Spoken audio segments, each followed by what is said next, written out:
It is very much a possibility that one can transform his form if he wishes to. And even today, it is a phenomena that's been witnessed by many people, particularly Hanuman the devotees. The occult sciences have many aspects to it. One Veda is dedicated towards this.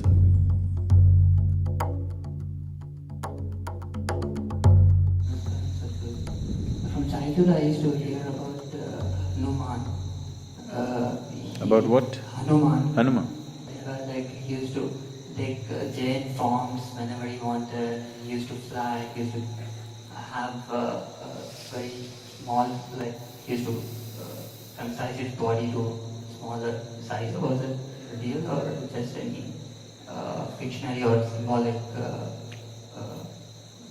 symbolic science or something like that? Thank you. About a certain person becoming small or big or flying or doing something else, is that a possibility?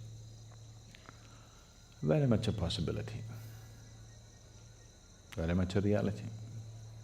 It was very much prevalent in this country, in this culture, but it was looked down upon. But it was looked up elsewhere, particularly in the Native American cultures. There is a whole tradition of shamanism where it is… even today there's any amount of talk about how a Native American shaman becomes an eagle, becomes a fly, becomes a wolf, transforms himself into some other form and gets there and all this.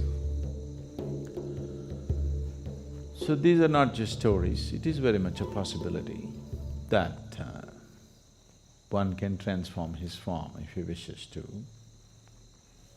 There is a panel in the Dhyana Linga where somebody transformed himself into a form that was relevant to someone else. Have you noticed it? You did not?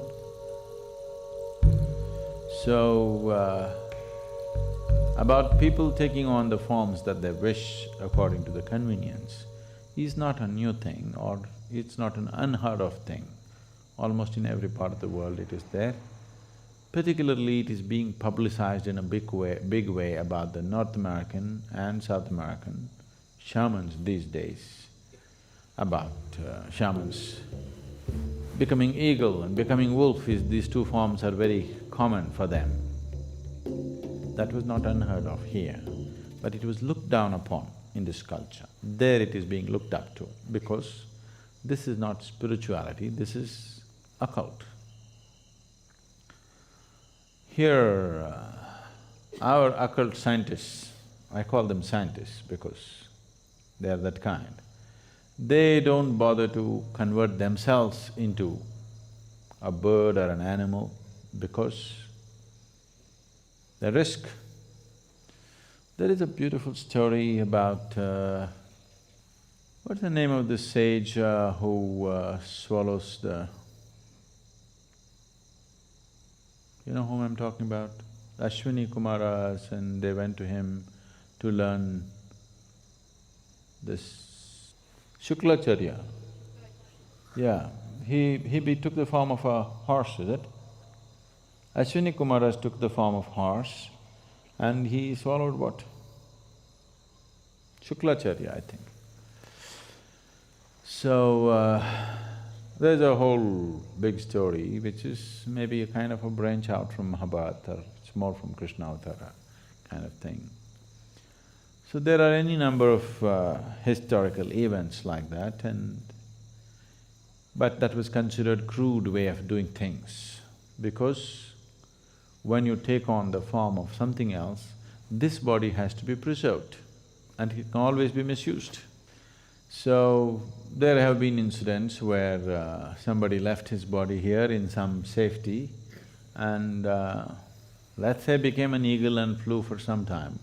But when the eagle came back, the body is gone. Now what does the eagle do?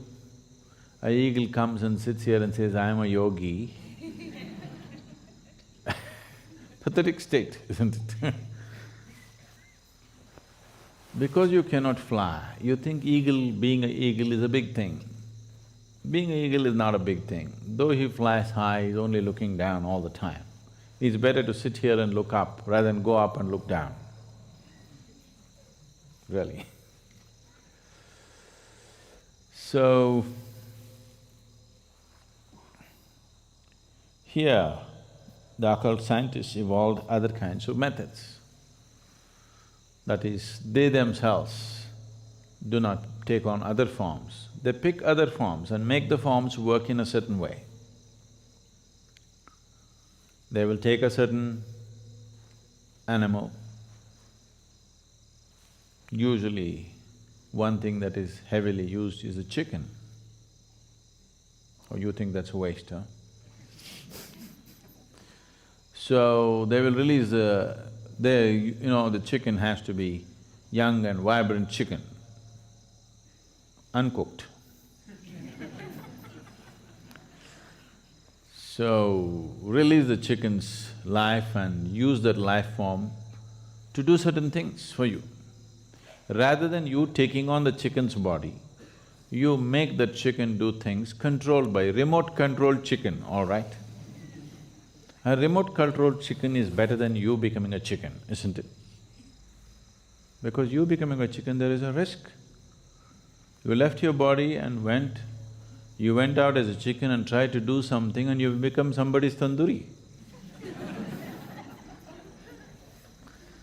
So, they evolved better, more sophisticated methods to deal with the same things.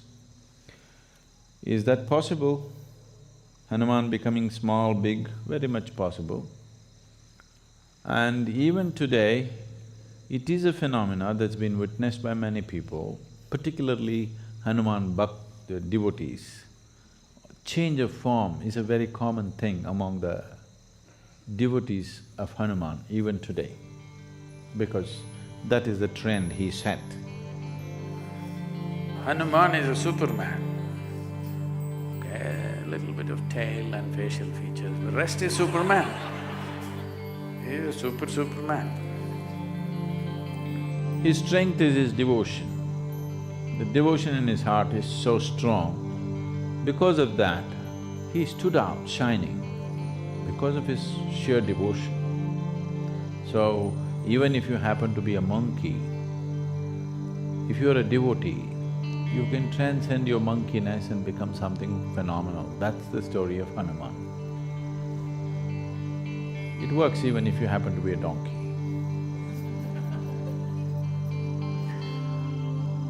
So, yes, the occult sciences have many aspects to it. One Veda is dedicated towards this, Atharvana Veda is all about this.